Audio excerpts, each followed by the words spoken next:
Sega. Hello all and welcome to the quest battle Azag's Ardama. As mentioned in Rally Point 30, I'm joined by Darren McNally. Hello. Who has played this battle previously, and we're going to be talking through it so we can properly illustrate everything that's happening in the game. So we're going to let you guys listen to the general speech, we're going to be quiet, and then we'll join you in the deployment phase.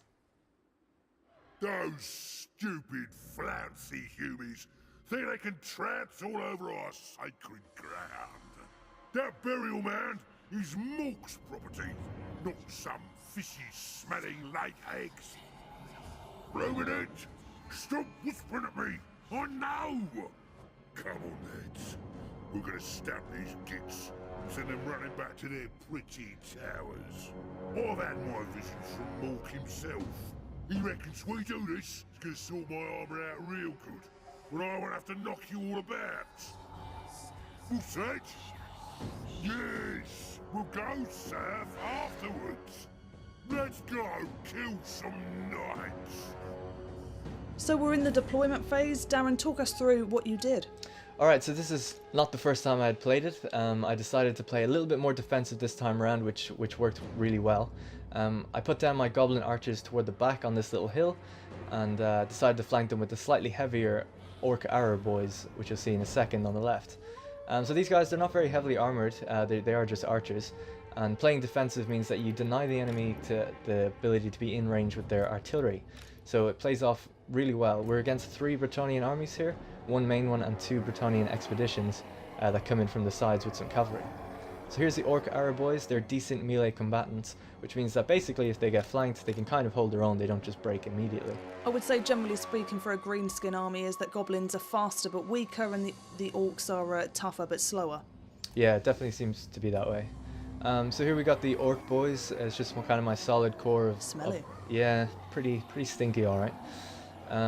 They're kind of my solid front line of infantry, not amazing infantry, but pretty good, and they can hold their own. They've got 120 in a unit, so a little bit more than most infantry units.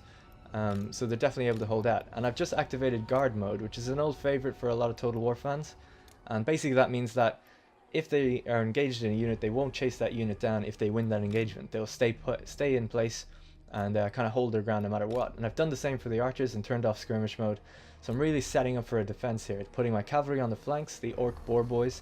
These are shock cavalry, very slow but deliver quite a powerful punch in their charge bonus. So putting them on this little hill here gives them that extra modifier to their charge bonus, which means that they'll do more damage basically. It's worth noting that this is pretty early on in Azag's campaign progression, so it's early tier units, so you won't really see any of the big monstrous creatures as you've seen previously with the greenskin army. It's true, and we are on a beta build at the moment, so you're prone to seeing some slight graphical glitches, and stats and things like that aren't final. It's still subject to balancing.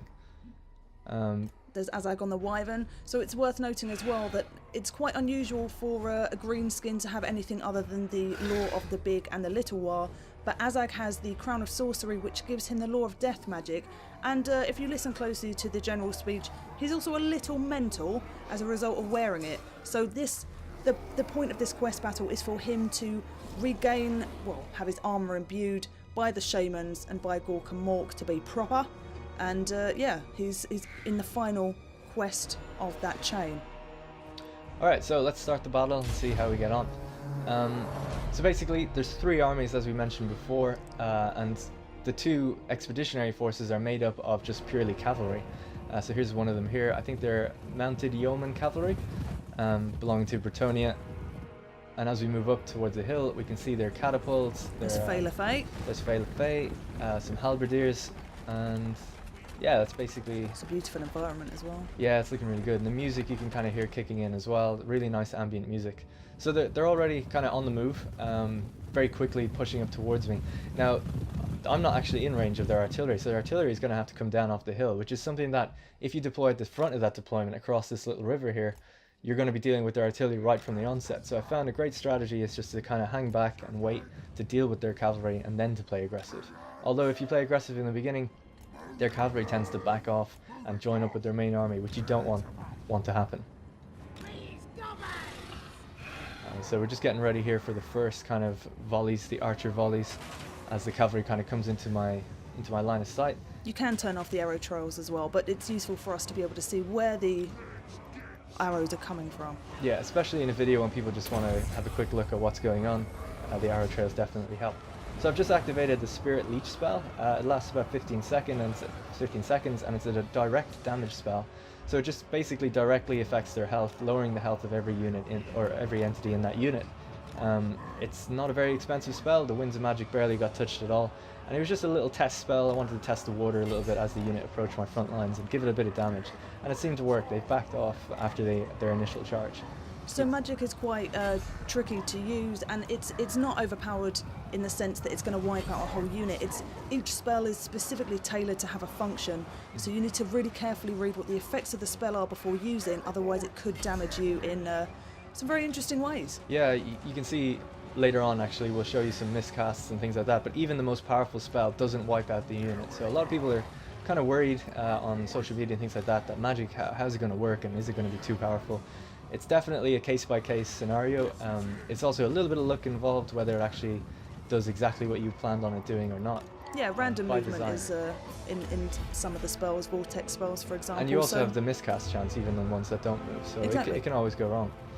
So you'll notice a lot of cavalry is actually managing to get around behind me here and start flanking me, and I had a little bit of a problem here. My Goblin Wolf Rider archers, which are kind of archer cavalry, missile cavalry, are getting chased down by this Bretonnian cavalry unit, and they obviously can't deal with them in melee.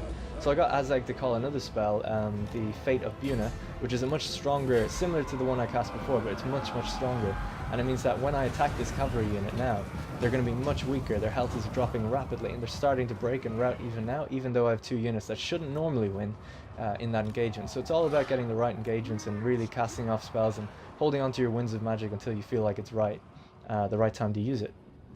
So their main army is starting to push down the hill now as well, as they're slowly trying to get into my range. You're maintaining a good line. Yeah, so that's kind of in part due to guard mode as well, because they're not just chasing whoever they're fighting, they're holding the line, and that gives you a huge morale buff as well. Holding the line is really important. Azag's just hanging back on the Wyvern. Yeah, that's exactly the way I use him. Really is just support, because he has so much magical spells. You just leave him in the center and to go wherever he can to help. And being on a flying unit, he's extremely mobile. He can literally just fly over the battle and go where he needs to, which we'll show an example of later.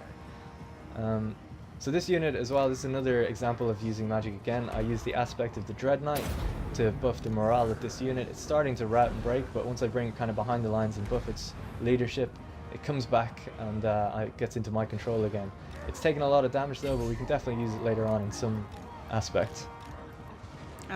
See what you did there? That's yes. right. Nice. So yeah, we're kind of just dealing with the remnants of these cavalry skirmishes, I guess. And we seem to have won on the right side. You'll notice some of my units are chasing because I haven't put them onto guard mode. Sometimes it's good to do that because they will need to chase down routing units to make sure they don't reform and come back.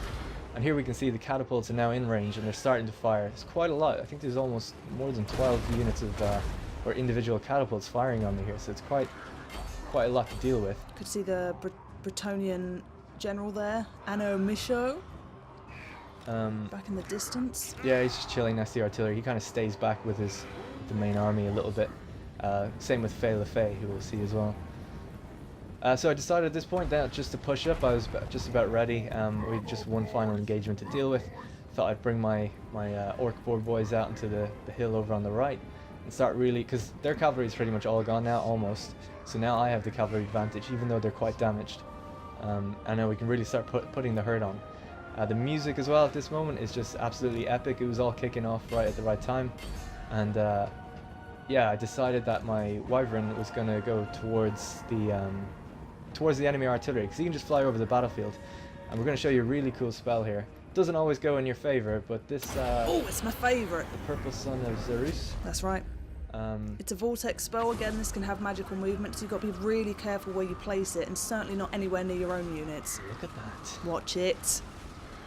So basically I did this a few times and it kind of doubled back on my own guy and didn't really go quite as well, so there's a bit of a random chance that it's going to work, and it worked beautifully there, and I landed my general down on their artillery just to keep them busy. It doesn't actually... Legendary Lord in Warhammer. Legendary Lord. That's right. I'm still, an old school Total War player. I'm still learning. Good job I'm here then. Yeah, exactly. So here we have Fae LeFae. She's moving up into the battle and about to cast Wind Blast. And she's using Law of Heavens. But it's a miscast. Do you want to talk about miscast? Sure, I do. Miscast doesn't necessarily work the way that it does in tabletop. It can damage your caster, but ultimately the spell will automatically always go off. So depending on how low or high their health is, they can die, but generally speaking, you should be fine to keep casting. Right, so I'm starting to try to envelop the units here. They've actually broken a lot of my guys in the center. The artillery has done a lot of damage to my units that were otherwise in place, and those cavalry charges as well. It all adds up. So I've brought some of my kind of heavier infantry into the fight to help out, but I've also called Azag back and activated the Fate of Buna again, just to lower the damage of this unit and hopefully get some kills in there as well. But at this point, yeah, it's starting to turn in my favor. I've got some units actually not doing anything. I'm not microing very well. But I'm just trying to kill the remaining forces and trying to kill Fae LeFae as well. And like I said, this cavalry that I managed to recall earlier, even though there's only like 20 dudes in the unit, they've managed to get some successful charges off onto artillery and just keep them busy and keep them locked down from firing on me. They seem to be kind of trying to run away up the hill as well. Seems like it's pretty much a case of just chewing through the remaining units. You've done quite a lot of damage. Yeah, so Fae LeFae has actually tried to do another Wind Blast here, if you'll notice, and they just kind of caught the end of my unit there. Did a little bit of damage, and most of them were able to get up and remain unharmed. So you can see they're always looking for their prime opportunity to use their magic as well. And then we're just chasing down the Romanian Bretonnians. That's basically it.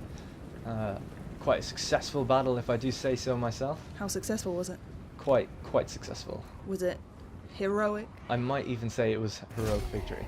Oh!